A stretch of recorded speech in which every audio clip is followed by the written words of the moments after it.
Hole in the Woods, Chapter 21, Riley St. James. Grable is wrong. Most decent folk in Derby do want justice for Nina. They're tired of secrets and silence. They want the black cloud of her murder removed.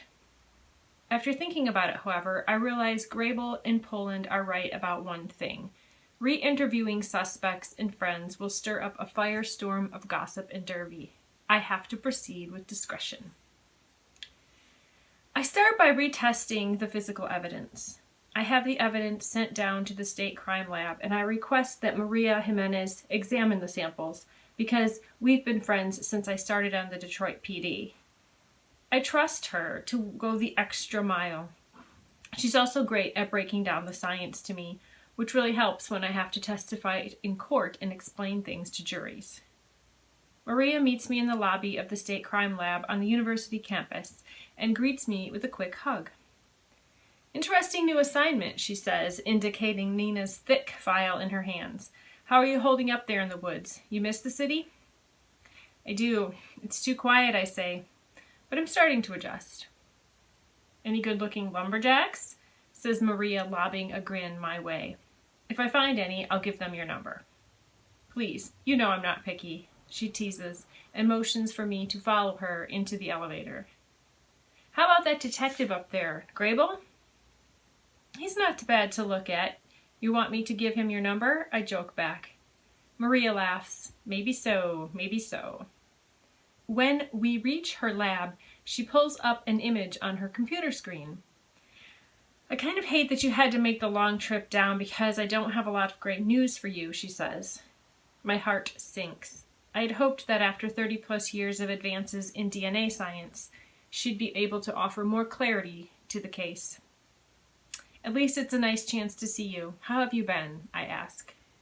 "Working a lot of overtime, trying to get through the sexual assault kit backlog," she says. "You're a modern-day hero, Maria." "Just doing my job. More funding would help, as would more staff." In the past, Maria has shared abysmal stats with me about the state of rape convictions in the U.S. 400,000 rape kits sit in 200 forensic labs all across the United States. I know it takes years, even decades, to process a kit, and in most cases, DNA only helps solve about 0.2% of sexual assault crimes. Sadly, only 1/3 of women ever report their rape, and of those, only 1/3 actually go through with a sexual assault exam to collect DNA.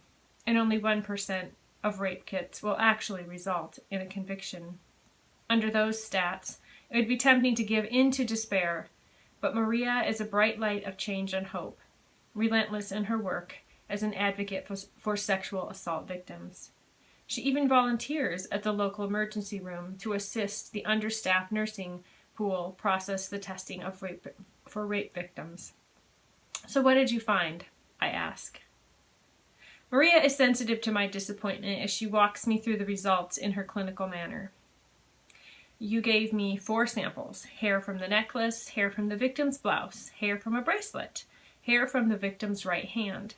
We also tested skin samples from the victim and 8 of the suspect's friends and family members. Every one of them is inclusive. There's just not enough DNA to make an accurate interpretation," she explains. "There's no new technology you can apply? I thought you could get reads off partial touch DNA samples now."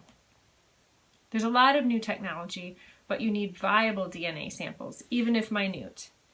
The samples taken from the victim's body were exposed to the heat of the summer and the damp of the fall for 3 months. These samples were also greatly degraded by sunlight, bacteria, and humidity.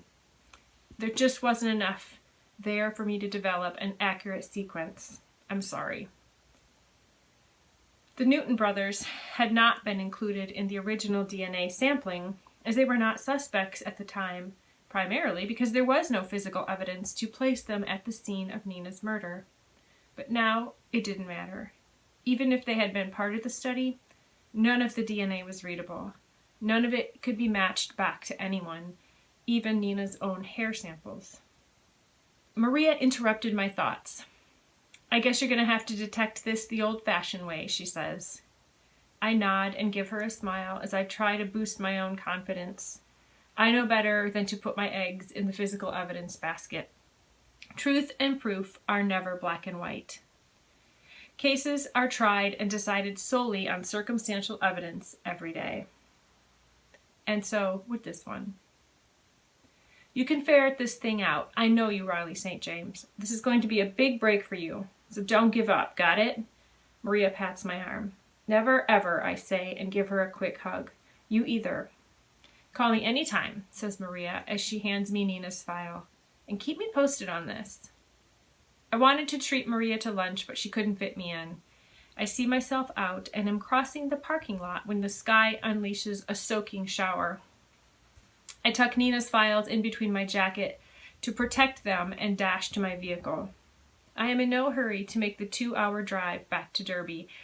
I bide the speed limit, allowing the swish of the windshield wipers to lure me into a meditative state.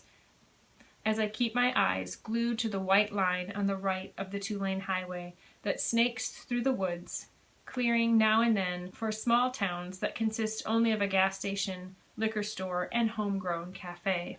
I am about 10 miles south of Derby, nearing Green Acres Market, where Nina had last been seen by her friends.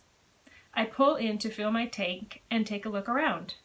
From the pictures I have studied in her case file, I note that nothing significant has changed about the place in 30 years. The building is still in desperate need of a paint job, just like the old photos show. The asphalt is cracked and potholed. The windows are sooted in black grime from weather and constant exhaust fumes. Either the landlord lives out of town, or doesn't care, or has no funds for a cleanup job. I fill my tank and go inside to pay. The clerk tells me their credit card machine isn't connecting to the internet. Do I have cash? I dig into my purse. What if I don't have it? I ask out of curiosity.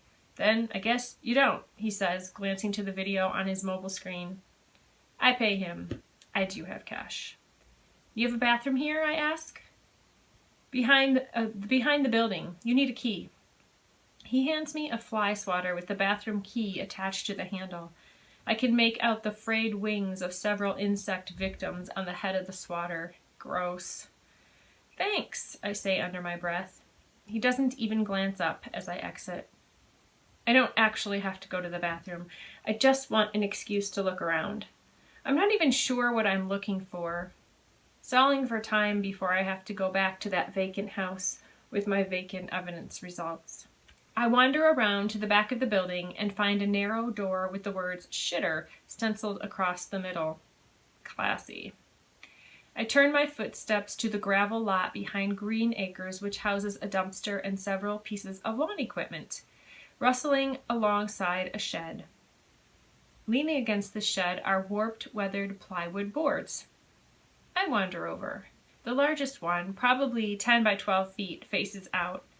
It's painted in solid black paint, now faded and peeling at the edges. Across the center, white lettering has been chipped away by time and elements. However, its unnerving message remains legible. Who killed Nina Laramie? Someone knows. Jim Laramie reports in his daughter's case files that he had set out on his own investigative journey when the cops wouldn't. He posted signs like this one all around the county. He was convinced that Nina's circle of friends knew who had killed her and weren't saying. Who killed Nina Laramie? Yes, someone still knows.